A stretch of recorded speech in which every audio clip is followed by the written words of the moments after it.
I need to think about it. Oh, what is it exactly that you need to think about? This sadly common exchange between seller and prospect is happening daily.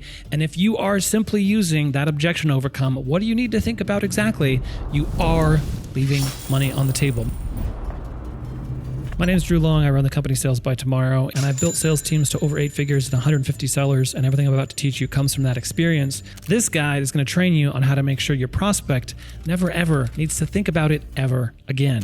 Here's what we're going to cover. Why prospects use the smokescreen, how to tell when it's a smokescreen, exactly what to say to get them to open up to you about their real objection, a simple objection handling format to always handle whatever objection comes next, and as a bonus, we're going to talk about how you can become a quote-unquote psychic and learn to predict your prospect's thinking or objection. This is an advanced skill. So 85 to 95% of the time when a prospect says they need to think about it, it's really just one of 3 things that's happening. Here's the 3 hidden meanings behind this phrase, I need to think about it. Number 1, it's a smokescreen. They're covering up something that they would rather not tell you. Number 2 is a request for time. They're feeling pressured and they haven't had enough time or spent enough time with you to actually process all the information that you've given them. This is actually common if you have a very technical product or if you have an information-dense, information-heavy sales process or demo process. And number 3 is they're using it as a pressure relief valve. They're feeling pressured. Your sales process is extremely smooth and extremely dialed in. And sometimes when that happens, people feel that they need a pressure relief valve. And so the way they're going to give themselves a pressure relief valve is by saying, I need to think about it. Paradoxically, the pressure relief usage can become more common the more dialed in your script becomes. So how do you tell what's really behind this phrase, whether it's 1, 2, or 3? Well, to answer that, we need to answer the question that I'm asked often, which is, how do you actually build your powers of insight, intuition, your quote-unquote psychic powers in sales? Glad you asked, because we have to talk about what does it mean to become a real-world psychic in sales. Oftentimes, when I'm reviewing recorded calls with salespeople that I coach and train, it's not uncommon for me to speak up early in the call and say, oh, was his final objection X? Is Y the reason that this person didn't move forward? And the salespeople are always telling me like, how the F did you figure that out? How did you know that? And the reason is simply, it's not guessing. It's pattern recognition. I've reviewed over 15,000 sales calls over the last 12 years in my career. And it's not just a skill for me, it's a skill for you also. You also can develop this master level pattern recognition. And so the first question I always ask when we're doing a sales call review together is, why is he or she asking that question or making that statement? What's behind that? Because I want to train the skill of insight and observation.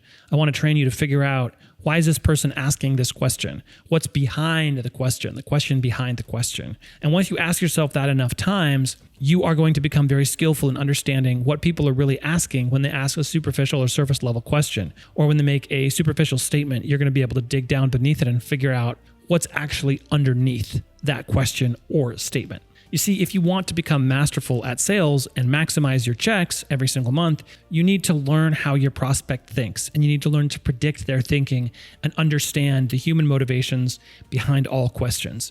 And because human behavior is more predictable than you think, this is actually possible to do. Okay, so that's the sidebar over. Let's talk about how you actually deal with it once they've thrown, I need to think about it. And also, these reversals are going to allow you to never hear, I need to go think about it ever again if you apply them early in your sales process or early in your sales call. So the first reversal is establishing honest communication. Now, this really breaks down into your tonality and your vibe, how you come across on the call. The more honest and transparent you are about your process and your product, the better off you'll be. So I call this throwing a little bit of dirt in the call, meaning make it gritty. Acknowledge some drawbacks, acknowledge some negatives about your product. Don't make it sound like your product is the best thing. Actually criticize your product a little bit. This is going to make you much more realistic and believable. I call this human-to-human communication. Do things and say things that a salesperson wouldn't do or say. Make the call more human, make it more connected, be critical, admit faults, show there's some dirt under the fingernails, grit it up a little bit. That is going to be so key in shifting this from a salesperson to prospect frame to a human-to-human frame. If you're a little bit critical of your company, if you admit wrongdoing or you admit that things aren't always perfect. So that's one method. The other method is asking direct questions and flushing them out early in the call. Asking them, where's your head at? Or how are you feeling about this so far? Is this what you were expecting? Do you think this might help you? Or what do you think? Just calling them into an honest dialogue. And your delivery there really is important. You need to deliver those questions with a very human tonality, like I just did, of like, where's your head at? Like, where are you at? But what are you thinking right now? Like, give me, shoot me straight here, John. If this is not the right thing for you, that's fine. We can stop the call right here. The more you can get them to think about it during the call, the less they'll need and feel a need to think about it at the end of the call. So make sure the thinking happens out loud as you're going through the call. Remember, sales at root is just about having honest conversations, guys. Increasing the amount of honesty in the call will increase your conversion rate if you at all have any concept of how to steer a conversation or how to structure a conversation.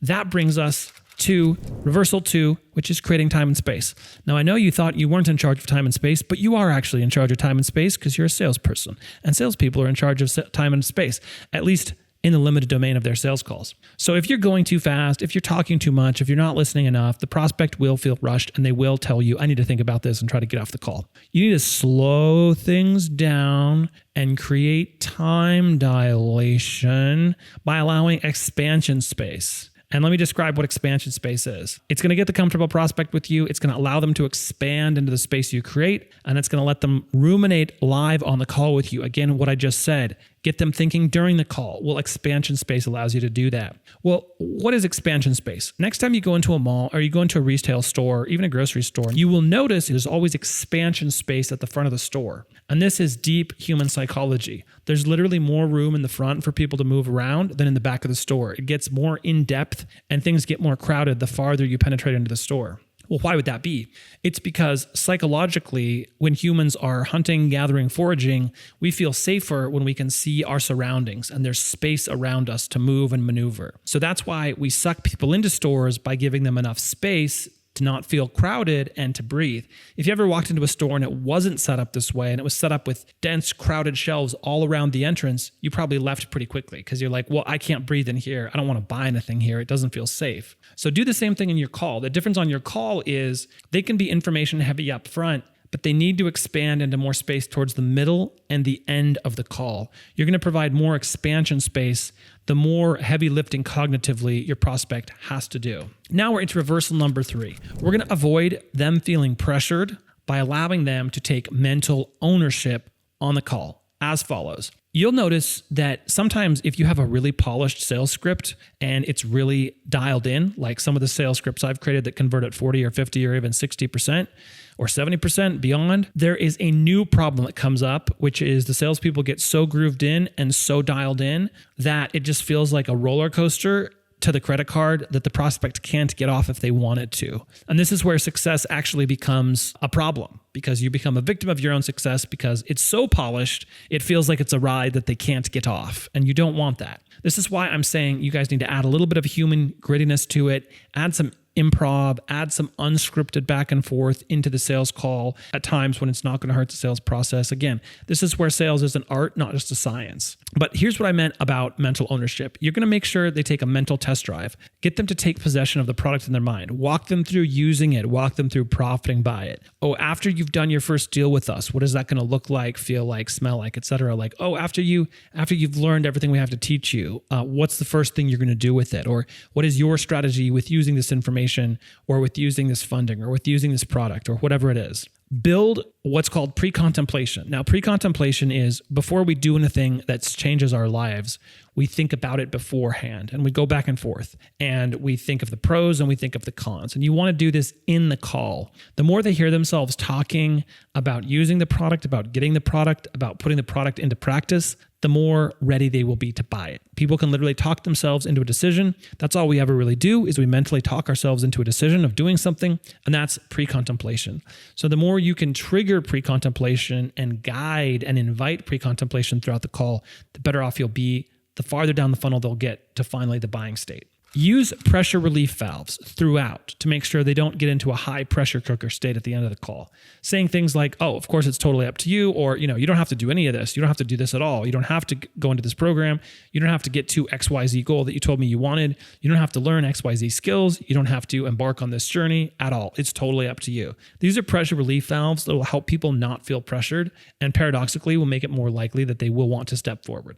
Because when people don't feel pressured, they tend to make more decisions. Now, these are our 3 powerful reversals, right? This is all the techniques you need to really make sure that people never do tell you, I need to think about it at the end of the call. But let's say you've done everything and they say something else. This is where we're going into our objection handling masterclass. Total bonus. You didn't know you were going to get this. This is an ironclad framework that can easily handle 100% of the other objections you're going to get if they don't say, I need to think about it. But first, I just need to reality check you real quick. Here's the reality check, guys. Most salespeople are on one of two extremes. Either they're way too polished, they're way too rushed, they speak too much and they don't listen, and most salespeople need to slow down. That's one extreme, is salespeople who are too polished and checked out of the actual conversation. That's why I'm telling you guys, you need to make it more organic, more human, more gritty. The other side of this is salespeople who are not scripted enough, not structured enough. Every single call is fly by the seat of their pants. Every single call is, let me just throw a bunch of stuff against the wall and see what sticks. I'm not following a script whatsoever. I'm just going by rote memory of like, I think this is usually what I say that sometimes causes people to close.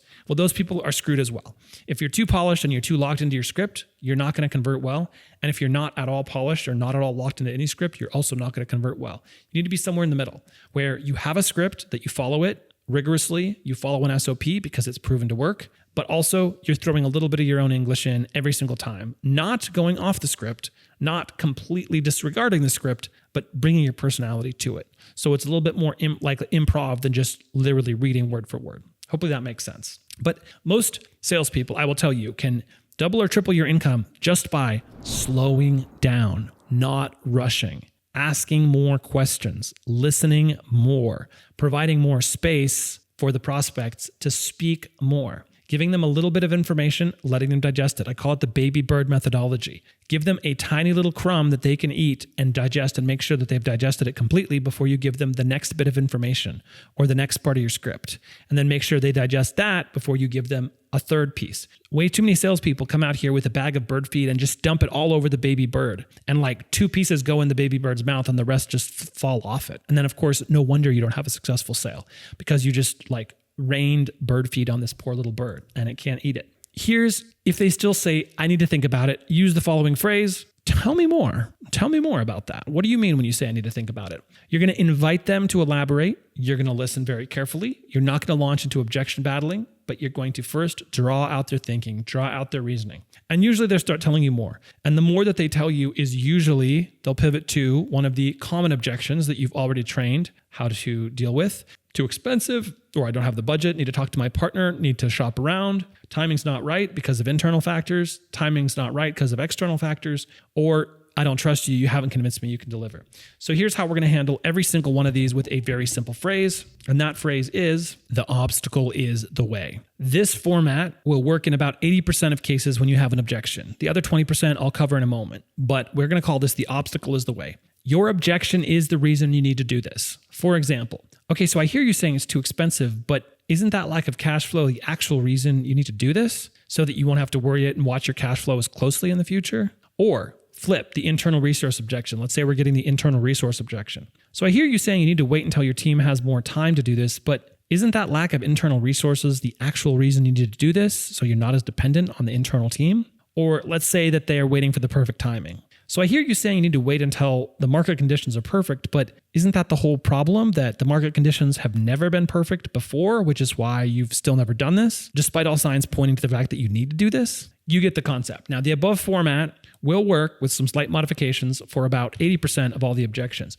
For the 20% that we didn't cover, that it doesn't cover, you're going to need slightly more customized responses. Here's how to handle the remaining objections. If they have trust issues. Okay, so I hear you saying, we haven't convinced you we can deliver, you don't trust us yet. So what would you want us to do to build that trust? What would you like to see from us before you feel like you can trust us? Comparison shopping. Okay, so I hear you saying you need to comparison shop or talk to other vendors. What specifically are you looking for with them that we haven't already shown you? Partner consultation. So I hear you saying you need to consult with your partner. Now you know them best in the world. What would they say about what you've seen here today? If they saw what you've seen here today, would they be a yes or a no? The key takeaway here, guys, is you need to ask better questions that collapse the objection or the stall. Regardless of whether it's think about it, too expensive, market pressures, or whatever else, you need to ask better questions. Questions reveal truth and move the conversation forward. That is the heart of sales. And because these questions are so important, we recorded an entire training video on them about how to ask better questions, which you can watch right up next.